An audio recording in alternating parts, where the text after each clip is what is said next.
Welcome back to my channel. இன்றைக்கி என்ன recipe பார்க்க போகிறோம் அப்படின்னா டர்க்கி பெரி கிரேவி, அதாங்க சுண்டக்காய் குழம்பு. அதுக்கு தேவையான பொருட்கள் பார்த்துக்கோங்க.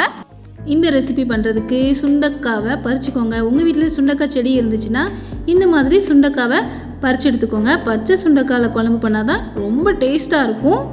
இந்த செடி எங்கள் அம்மா வீட்டில் தான் இருந்தது. நம்ம தான் அம்மா வீட்டுக்கு போனால் எல்லாத்தையும் அள்ளி வாரி போட்டு வந்துடுவோமே, அதில் சுண்டக்காய் மட்டும் விதி விலக்கா, இதையும் எல்லாத்தையும் பறிச்சிருவோம் அப்படின்னு சொல்லிட்டு எல்லா சுண்டக்காவையும் பறிச்சாச்சு. வீட்டில் செடி இல்லாதவங்க கடையில் வாங்கிக்கோங்க பச்சை சுண்டக்காவை. ஓகே, எப்படி பண்ணலான்னு பார்த்துடலாமா? அதுக்கு 1 கப் அளவு தண்ணி எடுத்துக்கோங்க. அந்த தண்ணியில் ஒரு சின்ன எலுமிச்சம்பழம் சைஸ் அளவுக்கு புளியை ஊற வச்சுக்கோங்க. ஃப்ரெண்ட்ஸ், நீங்கள் புதுசாக நம்ம சேனலை பார்க்குறவங்களா இருந்தீங்கன்னா நம்ம சேனலை சப்ஸ்கிரைப் பண்ணிக்கோங்க. பறிச்ச சுண்டக்காயில் இருந்து காம்பை இந்த மாதிரி கிள்ளி எடுத்துக்கோங்க. காம்பெல்லாம் கிள்ளினதுக்கு அப்புறமா அதை கழுவணும். தண்ணி விட்டு நல்லா அலசி எடுத்துக்கோங்க சுண்டக்காவை. ஓகே, சுண்டக்காவெல்லாம் கழுவி எடுத்தாச்சு. அதை ஒரு பிளேட்டில் வச்சுக்கோங்க. இந்த மாதிரி உரலோட உலக்கையை வச்சியோ இல்லைன்னா சப்பாத்தி கட்டையை வச்சியோ சுண்டக்காவை இந்த மாதிரி லேஸாக தட்டி விடுங்க. அது வாயை பழக்கணும், அவ்வளோதான். ஆல்ரெடி நம்ம சேனலில் சுண்டக்காவை வச்சு எப்படி துவையல் ரெடி பண்ணலாம் அப்படிங்கிறதும் போட்டிருக்கேன், போய் பாருங்கள்.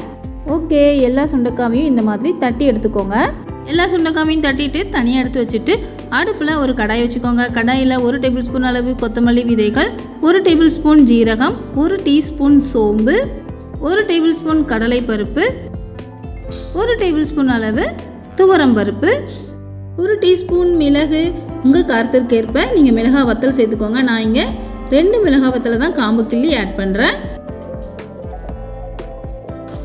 கடைசியாக 1 குச்சி கருவேப்பிலையும் இந்த மாதிரி உருவி சேர்த்துட்டு எல்லாத்தையும் நல்லா வறுத்தெடுத்துக்கோங்க.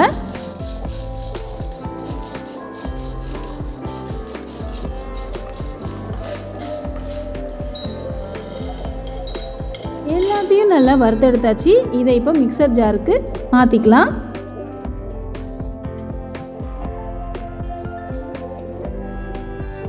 நல்லா ஃபைன் பவுடராக அரைச்சி எடுத்துக்கோங்க. இதுதான் ஸ்பெஷல் மசாலா பொடி இந்த குழம்புக்கு. அடுத்ததாக கடாயில் 2 டேபிள் ஸ்பூன் அளவுக்கு நல்லெண்ணெய் சேர்த்துக்கோங்க.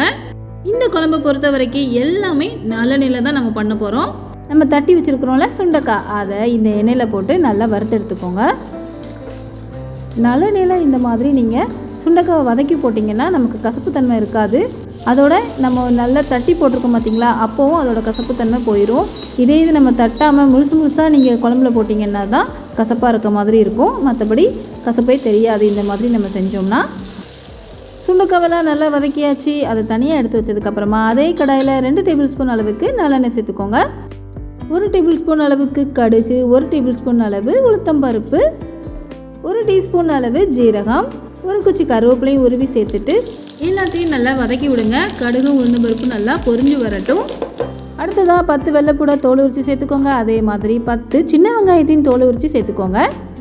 வெங்காயம் வெள்ளைப்பூடோட பச்சை வாசனை போகிற அளவுக்கு நல்லா இதை வதக்கி எடுத்துக்கோங்க.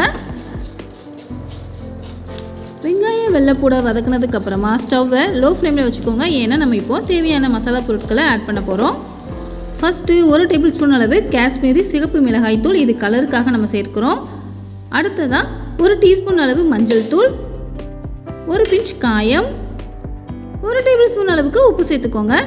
அடுத்ததாக நம்ம அரைச்சி வச்சுருக்கிறோம்ல மசாலா பொடி, அதில் 2 டேபிள் ஸ்பூன் அளவு சேர்த்துக்கோங்க. நீங்கள் ரொம்ப காரம் சாப்பிட்றவங்களா இருந்தீங்கன்னா எக்ஸ்ட்ராவாக 1 டேபிள் ஸ்பூன் அளவுக்கு தனி மிளகாய் தூளையும் சேர்த்துக்கோங்க. மசாலாவெல்லாம் போட்டதுக்கப்புறமா லைட்டாக இந்த மாதிரி வறுத்து விட்டுக்கோங்க. மசாலா வறுக்கிறோம்ல, அதனால தான் நம்ம லோ ஃப்ளேமில் வைக்கிறோம். ஹை ஃப்ளேமில் இருந்துச்சுன்னா மசாலாலாம் தீஞ்சிரும். இப்போது இந்த குழம்புக்கு தேவையான புளி தண்ணியை ஆட் பண்ணிடலாம். ஆல்ரெடி நம்ம புளியை தண்ணியில் ஊற வச்சுருக்கோம்ல, அதை இந்த மாதிரி கரைச்சி அந்த தண்ணியை இந்த மாதிரி வடிகட்டி சேர்த்துக்கோங்க. ஃப்ரெண்ட்ஸ், நீங்கள் இன்னும் நம்ம சேனலை சப்ஸ்கிரைப் பண்ணாமல் இருந்தீங்கன்னா ப்ளீஸ் சப்ஸ்கிரைப் பண்ணிக்கோங்க. பக்கத்தில் இருக்க பெல் ஐக்கானையும் கிளிக் பண்ணிக்கோங்க. அப்படின்னா தான் நான் இந்த மாதிரி வீடியோஸ் போட்டதும் உங்களுக்கு நோட்டிஃபிகேஷனில் காட்டும். நீங்களும் அந்த வீடியோஸை உடனே பார்க்கலாம்.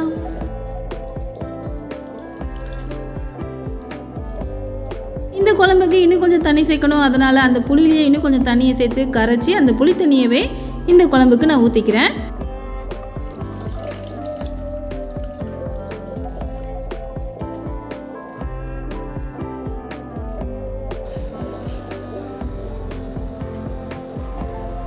எல்லாத்தையும் நல்லா மிக்ஸ் பண்ணி விட்டுட்டு உப்பு உரப்புலாம் கரெக்டாக இருக்கா பாருங்கள்.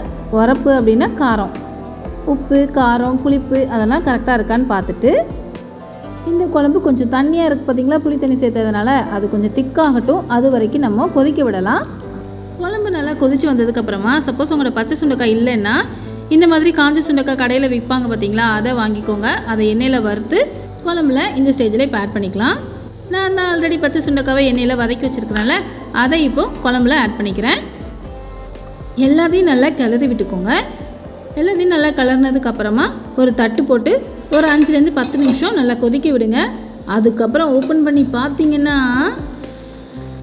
வாசனையாக இருக்கும். குழம்புலேருந்து எண்ணெயெல்லாம் இந்த மாதிரி பிரிஞ்சு வந்துருச்சு பார்த்தீங்களா. ஓகே, குழம்பு ரெடி ஆயிடுச்சு அப்படி சொல்லிவிட்டு ஸ்டவ்வை ஆஃப் பண்ணிடலாம். சுண்டைக்காய் ரேராக தான் கிடைக்கும். அதனால் கிடைக்கும் போதே இந்த மாதிரி குழம்பு இல்லை துவையல் செஞ்சு சாப்பிட்ருங்க. உடம்புக்கு ரொம்ப நல்லது. அவ்வளோதான், ரொம்ப டேஸ்டான சுண்டைக்காய் குழம்பு தயார். இதை அப்படியே சுட சுட சாதம் வச்சு இந்த குழம்பையும் சேர்த்து அந்த சுண்டைக்காய், சின்ன வெங்காயம், வெள்ளைப்பூடு எல்லாத்தையும் மிக்ஸ் பண்ணி சாப்பிடும்போது டேஸ்ட்டு செம்மையாக இருக்குங்க. இன்றைக்கி இந்த குழம்பு மட்டுமே பண்ணால் போதும். ஏன்னா அதுக்கு சைடிஷாக அந்த சுண்டைக்காய், சின்ன வெங்காயம், வெள்ளைப்பூடு வச்சே சாப்பிட்றலாம். ரொம்ப டேஸ்ட்டாக இருக்கும். ஓகே ஃப்ரெண்ட்ஸ், நீங்களும் இந்த சுண்டைக்காய் குழம்பை வீட்டில் ட்ரை பண்ணி பார்த்துட்டு டேஸ்ட் எப்படி இருந்துச்சுன்னு கமெண்ட் பண்ணுங்கள். மேலும் இந்த வீடியோ உங்களுக்கு பிடிச்சிருந்ததுன்னா லைக் பண்ணுங்கள். மறக்காமல் உங்கள் ஃப்ரெண்ட்ஸ்க்கும் இந்த சுண்டைக்காய் குழம்பை ஷேர் பண்ணுங்கள். ஓகே ஃப்ரெண்ட்ஸ், இதே மாதிரி வேறொரு ரெசிபியில் மீண்டும் சந்திக்கலாம். தேங்க்யூ.